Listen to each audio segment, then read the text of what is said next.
Here we go, man. Made Fresh, 96.7 The Beat, Terry J and Jazzy T. We got a special guest in the studio with us. I'm going to let her introduce herself. Hey, everybody. It's Tokyo Vanity. What's up, Tokyo? How you doing? I'm good. How are you? Blessed, man. Blessed. Thank you for being in the studio with us. Thank you for having me. All right, now. Well, what's going on with you? What's new with Sis you? is booked and busy. I know. We tried to get her earlier, and she had a lot going on. Filming, man. So You know how I talk do to us about what's going on in your life. Well, I just got done. Well, I'm almost done filming Love and Hip Hop. All right. So, that's always a blessing. Still working my album, Babs. I had linked up with Tasha Couture, and we put together a whole collaborative project, me and her. So that was dope. And I just came out with a collaboration with the Crayon Case. I have my own cosmetic collaboration with the Crayon Case. It's owned by my sister Super Scent. It's a multi-million-dollar black-owned makeup brand. Okay. And what's it called again? It's called the Crayon Case. Okay. She was most viral recently for doing like 1.4 million in one day. Like on Black Friday, she did a sale. Yeah. But I just came out with my own collection with her called the Tokihana collection, and like I'm steady just adding like more stuff to my collection right now. I have lip glosses called Dippin' Sauce, and I have lip liners called Chopsticks. Now it's called Dippin' Sauce. Wait a minute. Dip sauce, chopsticks. Does it taste like anything? Because as soon as you said Dippin' Sauce, I was like, ooh. Please don't taste it. No, it doesn't taste like Dippin' Sauce, but it tastes cakey and stuff. So you taste it?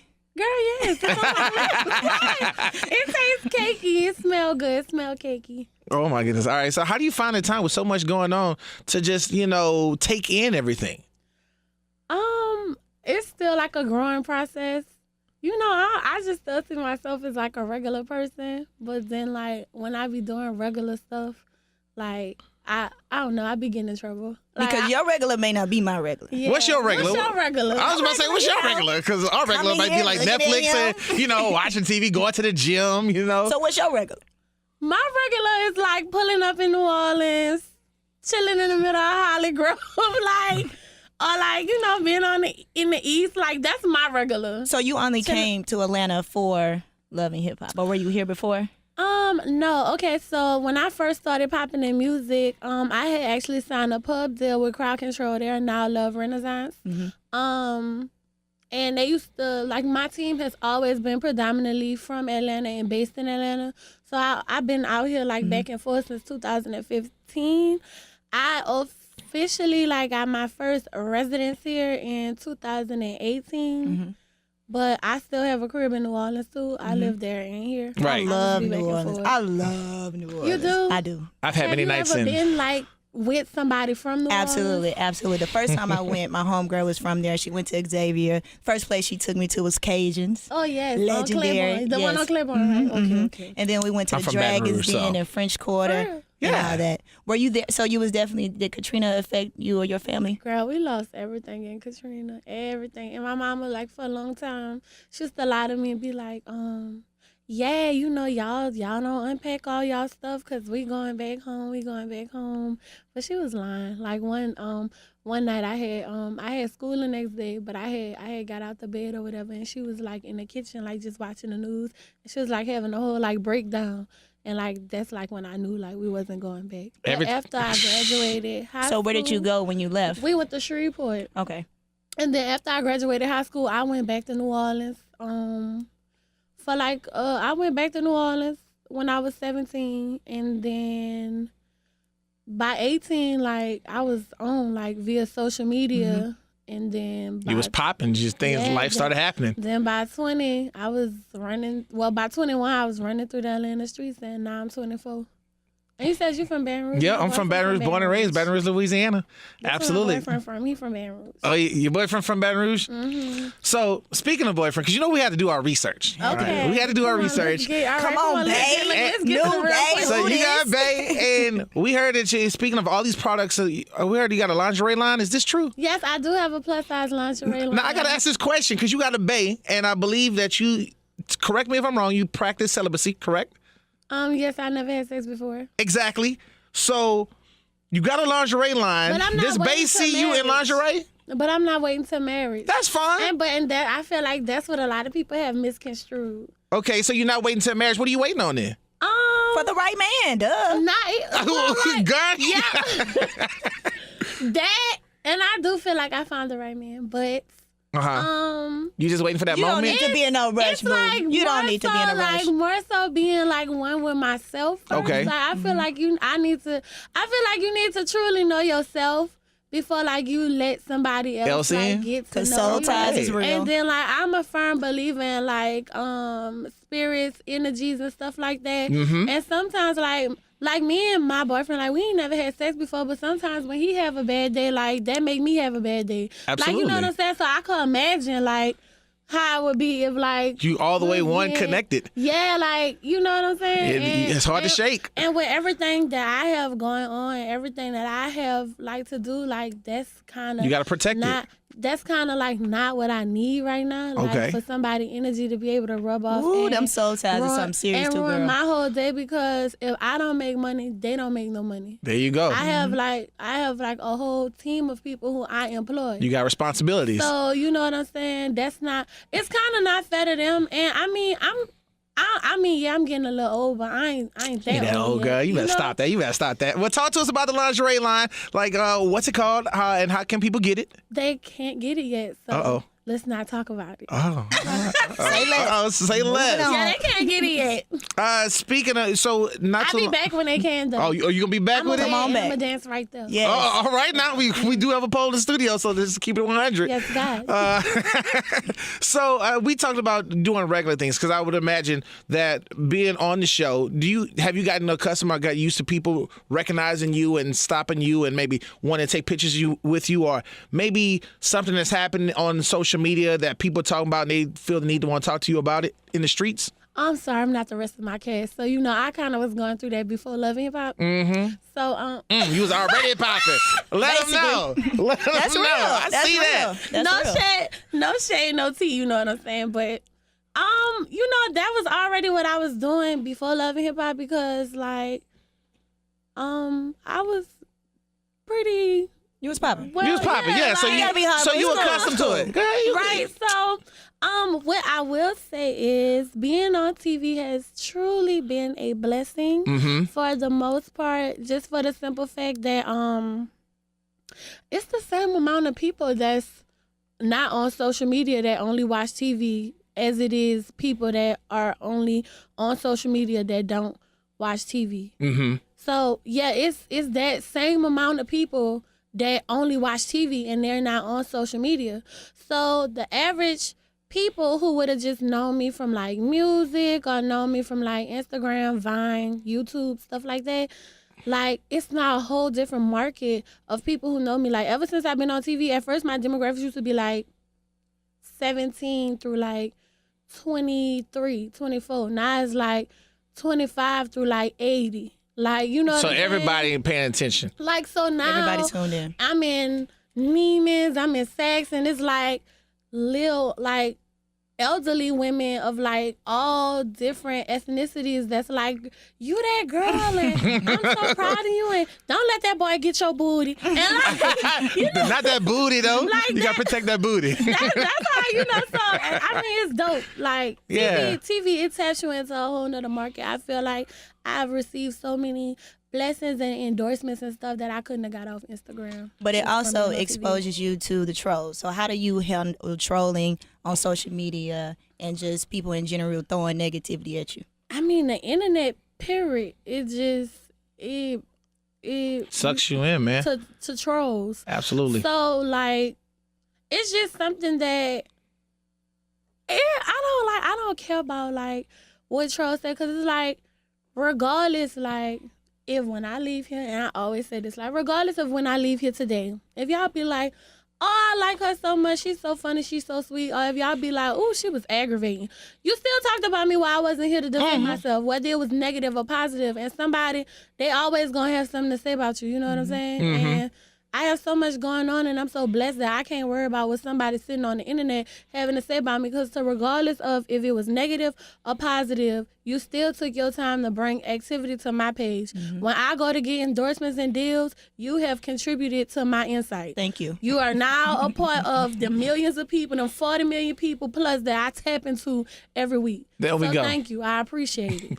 With that being said, and the trolls, we know internet was kind of in the uproar, and I believe the LGBT community. I watched this video and I feel like I understood, but I'm gonna ask you to give clarity to it. I feel like I understood where you was trying to go with the comment about the cartoons and the kids, but if you want to take this floor right now to let people know what you were trying to say, please tell us what was going on. Okay, so a lot of people are upset with me right now. Well, at first they was upset with me because I was on live for 2 hours.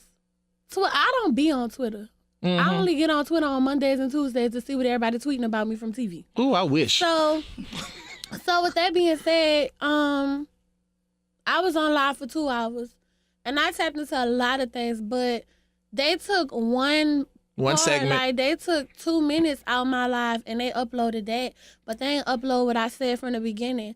If you look around, everybody I bought in here with me today is of the community. You know what I'm saying? Except for my manager right here. And being from New Orleans, if you haven't been to New Orleans, God. I'm from a city. Absolutely. I'm from a city of, you know what I'm saying, homosexual people. You know what I'm saying? So, and you know, people always be like, well, of course you're going to say that because they work for you. Understand, everybody who worked for me is my family. Like, was my friend before. And in my segment that I was doing on my Instagram Live, I said, wait, before I get into that, because they're mad about, you know, me saying the things about cartoons and cartoons pushing off sexuality. Having an agenda with them. Which is true. And you know what I'm saying? But they also mad because I wouldn't issue them an apology. And I just feel like people like me for being me. People like me for being a realist. People like me for being real. I can't fake the funk with y'all, and I can't issue y'all a fake apology because that would be fake of me. Absolutely. I love my fans. I even love people that don't love me. Like, you know what I'm saying? I love y'all too much to lie to y'all like that. Absolutely. Like, I'm not going to get on here and be like, oh, I apologize for this, I apologize for that, because that's fake. Right. And that's what all the other celebrities do, or, you know, well-known people do, and I'm just not with that. I always be in their DMs like, why you done that? You did all that apologizing, and them people still talking about you. They still talk about you. It don't even matter. You know? matter. Absolutely. So in my segment, I said that basically what I was trying to explain was I don't think that cartoons or children TV shows should have sexuality, period. Let kids be Whether kids. it's straight or whether it's, you know, whether it's homosexual or heterosexual. Because, like, for me, and what made me come to the terms was I have a lot of nieces and nephews. I seen my, like, 4-year-old niece, like, hold another little girl hand and kiss her in the mouth. And, like, she not did it to not just one, but, like, I saw, like, she was doing it to all the little girls. And she's 4, and if she like girls, that's perfectly fine with me. But when I asked her where she saw it at, she said they got 2 mamas on there, and that's how they greet each other. I have a nephew that I don't let him watch Caillou. I don't let him watch Peppa the Pig, because all, like, they do is whine and they cry, and it teach children, like, not the, like, it teach them, they're boys. It teach them to, like, be soft. And it's okay with having, like, a soft side, but at the end of the day, like, this world is not a place for you to be soft. And you shouldn't cry and holler when you don't get your way. You shouldn't fall out when you don't get your way. But that's what they see on there, so they feel like that's how they supposed to identify with their problems. When he stopped watching it, like, he doesn't do that anymore. Like, when I explained to her that, no, those are 2 women that they love each other. They're in a relationship like your mommy and your daddy. She doesn't do it anymore. Not saying that I scare her, because I'm not that type of person. I wasn't raised like that. I've been able to tell my mama everything. I didn't get whoopings and stuff growing up. Like, I didn't have all that. So I'm not like that with my nieces and nephews. But it just goes to show you that children do what they see. The average child isn't scared of something until they see their mama jump from it. I wasn't scared of caterpillars growing up. When I seen my mama almost have a seizure when we was outside one day because a caterpillar was on her, I've been terrified of caterpillars Ever since. Absolutely. Because now it's something that this programmed in my head. It's not now. good. You get what I'm saying? So. And that's exactly why I wanted you, because I feel like I understood what you were trying to say, but I always want, if you can clear the air, if you can address it, then I want you to address it. Yeah, and I didn't mean to offend the community, because like my manager will tell you right now, 90% of my bookings are pride bookings. Like, when I'm filming Love and Hip Hop, I don't take shows. I don't take shows. I don't do no shows during Love and Hip Hop, because I'll be in LA today and they'll call me tonight and be like, hey, you think you can come in at 9 tomorrow morning? You get what I'm saying? So I don't take shows, and when you sign them contracts, like, that becomes your priority. And I ain't paying y'all no money back. So, I don't accept shows during Love and Hip Hop. But if the community come and and they want to do a show, I do that. I did a whole homosexual tour, like, where I only took bookings from that community. You know what I'm saying? So I don't understand. So you support it. You support it. Definitely. And it's like they wanna highlight this, but nobody highlighted. You know what I'm saying? When I done almost pistol whipped the man at the what it is at the Lord, who we Ferris pistol wheel. whipping? Me at the Ferris wheel thing, because he wanted to tell all the men that worked there that my friend was transgender. Like, you know what I'm saying? Like, they don't want to put all the times I done stood up for them or all the times I done risked my life behind the community, because I have so many friends and family and I'm so passionate about it. But as soon as they see 2 minutes of me saying that cartoons influence certain Quick to things, judge. they're quick to judge. So I can't apologize for my opinion. All right. My opinion not wrong. It's mine. There we go. That's there we right. go. So let's talk about this music. So, because honestly, that's when I'm a fan. Really, thank you. That's when I became a fan. The Best Friend song went crazy. And from that, now we're here. What, are we dropping an album? Are we working a single game? Or where are you musically? Okay, so I'm actually getting ready to release another single. And I'm actually getting ready to release another project. I'm really kind of stumped on the name of my project, but I'm getting ready to release another project. I'm getting ready to release a single first. I've been just shooting a lot of videos for my last project and putting out that type of content. I did the song. We can't curse. Girl, do what you do, boo. I did the song "Okay, Bitch" with Light Skin Keisha. Okay. Yeah, okay, now. The light skin Keisha. Yeah, shout out to my sis. That song went crazy, and I shot the visual for it, and I put that out. It did 2 million in 2 months. I mean 3 months. And then I just shot the visual for a song with me and Mozzie. Got my Mozzie chain. Okay. I see you. I see you. I did. I shot the visual for a song called "Get Mine" with me and Mozzie off my project. I haven't released it yet. I shot the video for "Rep the Struggle." It's one of people's favorites on there, and the song "Getting It" and "Getting It" did well too. Getting ready to drop another project. I'm gonna have just some of the names I'm gonna have on there. Of course, I'm gonna have my sister Tokyo Jets on there. Okay. Thug. Okay. Kevin Gates. Okay. And I'll let the rest of them be a surprise. All right, I'm like, that's what I'm talking about. keep dropping them names. When it's closer to release date or when it's about to drop, you definitely got to come I through. will personally come hand deliver it to you. That's what I'm Perfect. talking about. You fam now, so Yes, definitely. you definitely fam. So we just want to say thank you for stopping by the studio, Absolutely. being with us, taking out that, because we know you got a busy schedule. Sis Thank booked you, and fam. busy. Don't forget about the little people, Y'all come not stop letting by. Y'all be. That's what I'm talking about, babe. Well, just period. You guys are iconic. You know what I'm saying? We're trying to get there at least, boo. No, you don't understand. In rap, we have milestones. The average rapper, they can say what they want about BET. They can say what they want about anything. The average rapper, your dream and one of your first milestones was to sit on that couch with AJ and Free. Yo, I remember watching them. You wanted them to debut your music. That was everybody's dream. When TV took away music videos. Like, there's really no station that predominantly play music videos all day. I remember being a little girl and running home at 3:15 to catch the MIYT video. 4:15 Fireman video was premiered. Like, you know what I'm saying? Absolutely. Like, I remember those days in my life. We was fans of artists not only for music but for who they were. Uh-huh. And when they took that away, they took away artist identification. Mm-hmm. It's so many times I sit next to people and they phone ring and it'll be my music and they won't even know it's me. I'm in the studio all the time with Thug. I'm in the studio all the time with Tokyo, and I ask them all day, who that is? Like, you know what I'm saying? Yeah. Because we don't have artist identification anymore. Hence why everybody always making weird noises now. So you can identify with They them. doing weird stuff, like stuff that they don't even want to do, because like it's like you trying to stand out. You're trying to trademark something so that people know, oh, okay, that's It's like them. you're trying to stand out to blind people. They can't hear. I mean, they can't see. All they can do is hear. Mm-hmm. They know your music. They know your voice. They may know your famous ad-lib, but they don't know per se what you look like.